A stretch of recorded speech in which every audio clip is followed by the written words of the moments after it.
నాకు అమూల్యమైన స్నేహితులరా, నా యొక్క జన్మదినోత్సవమున నాకు శుభాకాంక్షలు తెలియచేయచ్చు, నా నిమిత్తము ప్రార్థన చేయించు ఉన్నందుకు, నా గురించి యోచించుచు ఉన్నందుకై మీ ప్రేమను బట్టి ధన్యవాదములు తెలియచేయచ్చు ఉన్నాను.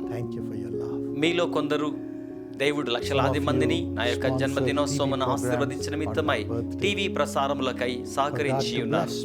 ధన్యవాదములు. మీ యొక్క ప్రేమను బట్టి ధన్యవాదములు తెలియచేయచ్చు ఉన్నాను. త్యాగపూరితమైన మీ యొక్క ప్రేమను బట్టి వందనములు తెలియచేయచ్చు ఉన్నాను. మీలో కొందరు బహుమానములను పంపించి ఉన్నారు. ధన్యవాదములు. దేవుడు మిమ్మును ఆశీర్వదించును గాక. అలాగున్ననే కారుణ్యాలో ఉన్న వారిని బట్టి ఎంతగానో అతిశయిస్తూ ఉన్నాను.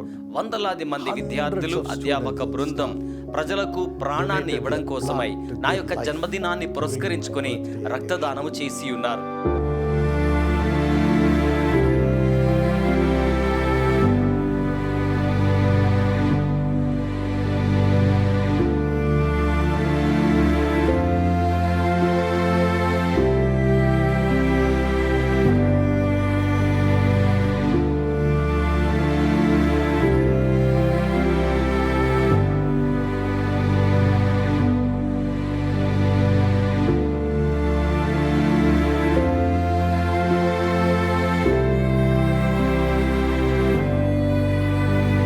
వారికి ఛాన్సలర్ గా ఉండాన్ని బట్టి నేను ఎంతగానో అతిశయిస్తూ ఉన్నాను. అలాగనే 10 సోలారు లాంతర్లను గ్రామస్తుల కొరకై కారుణ్య వారు దానముగా ఇచ్చి ఉన్నారు.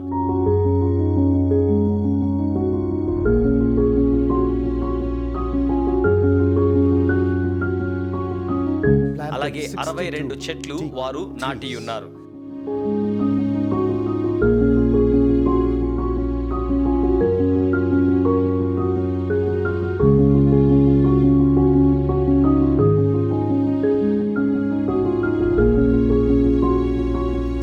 వెయ్యి లీటర్ల నీటి పీపాను చెరసాలలో ఉన్న ఖైదీల కోసమై వారిని సందర్శించి దేవుడు వారి గురించి జాగ్రత్త వహిస్తున్నారు అని అనడానికి సూచనగా వారికి బహుమానముగా అనుగ్రహించారు.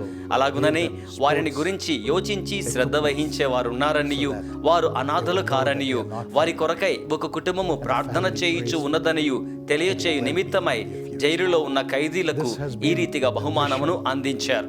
ఈ విధంగా కారుణ్య సేవా పరిచర్యలు, కారుణ్యాలో ఉన్న ఆసుపత్రి యొక్క సేవా పరిచర్యలను బట్టి, అక్కడ ఉన్న ప్రతి విద్యార్థిని బట్టి, పాల్గొంటూ ఉన్న అధ్యాపక సిబ్బందిని బట్టి అతిశయిస్తూ ఉన్నాను.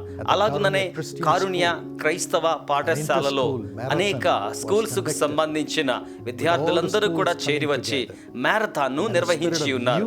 ఇది అందరి మధ్యలో, ఇది విద్యార్థులందరి మధ్యలో సమైక్యతను చూపించుచు ప్రేమను తీసుకుని వచ్చి ఉన్నది. యేసు పిలుచున్నాడు పరిచర్యలోను, శీషా పరిచర్యలోను నా ద్వారా నడిపించబడుతున్న ఈ యొక్క 2 పరిచర్యలలో నా యొక్క జన్మదినోత్సవమును పురస్కరించుకుని రక్తదానమును చేసి ఉన్నారు.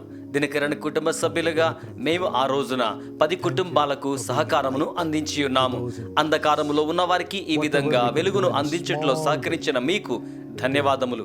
ప్రజల గురించి జాగ్రత్త వహించుటకు చేసే ఇట్టి చిన్ని కార్యాలు దేవునికి ఇంపైన సువాసనగా ఉండి ఉన్నవి. ప్రజలకు జీవమును అనుగ్రహించే ఈ పరిచర్యలో 24 గంటల పాటు ప్రార్థన చేయించు, అక్కడలో ఉన్న వారికి జీవాన్ని అందించడం ద్వారా, మన యొక్క సహాయ సహకారములను, ప్రయత్నములను చూపుట ద్వారా ప్రజలకు జీవమును అందించుచూ ఉన్నాము.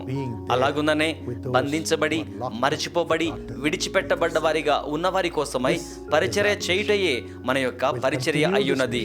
ఈ యొక్క పరిచర్యను అనేక మందికి దీవెనకరముగా ఉండులాగున కొనసాగించదము. లేఖనం ఏమి తెలియచేయుచున్నది అంటే, ఇవ్వండి అది మీకు అనుగ్రహించబడుతుంది, అణచి కుదిలించబడి మనుషులు అత్యంత సమృద్ధిగా మీ కౌగిట కృమ్మరించేదరని. కనుక స్వీకరించాలనే ఉద్దేశంతో ఇవ్వడం కాదు గాని, వాక్యములో చెప్పబడిన ప్రకారం స్వీకరించుట కంటే పుచ్చుకొనుట కంటే ఇచ్చుట ధన్యం. ఎందుకు అలాగున ఇచ్చుచూ ఉన్నామంటే, యేసు మన కొరకే ప్రాణమును సమర్పించి ఉన్నారు, సమస్తమును ఆయన అనుగ్రహించి ఉన్నారు. ఆ రీతిగా అతి చిన్న విధానములో ప్రజలకు సువార్తను అందిస్తూ ఉన్నాం, ప్రార్థన చేస్తూ ఉన్నాం, అక్కడలో ఉన్న వారికి పరిచర్యను అందిస్తూ ఉన్నాం. భౌతికముగా సాధ్యమైనవి, ఆర్థికముగా, ఆధ్యాత్మికముగా, ఆర్థికముగా ప్రజలకు సహకారం అందిస్తూ ఉన్నాం. ఈ రీతిగా పరిచర్యను కొనసాగించుచు ప్రజలకు దీవెనకరముగా ఉందాము. ప్రజలకు దీవెనకరంగా సహకారంగా ఉండి నిమిత్తమై మనము దీవించబడ్డ వారిగా ఉన్నాము. ఈ యొక్క పరిచర్యలో భాగస్థులుగా మా యొక్క కుటుంబ సభ్యులకు సహకారంగా ఉన్నందుకై దేవుడు మిమ్మల్ని ఆశీర్వదించవాలని కోరుచూ ఉన్నాను. దేవుడు ఈ యొక్క పరిచర్యలో మీకు భాగస్థునిగా ఉండి మిమ్మల్ని దీవించి మీరు గొప్ప పంట కోయవలనని కోరుతూ ఉన్నాను. నీవు యెహోవా యందు ఆనందించెదవు, దేశం యొక్క ఉన్నత స్థలముల మీద నేను నిన్నెక్కించెదను. నీ తండ్రి అయిన యాకోబు స్వాస్యమును నీ అనుభవములో ఉంచెదను. యెహోవా సెలవిచ్చిన వాక్కు ఇదే. యెహోవా హస్తము ద్వారా మీ జీవితంలో ఈలాగున జరుగును. యెషయా 58:14. దేవుడు మిమ్మును ఆశీర్వదించును గాక.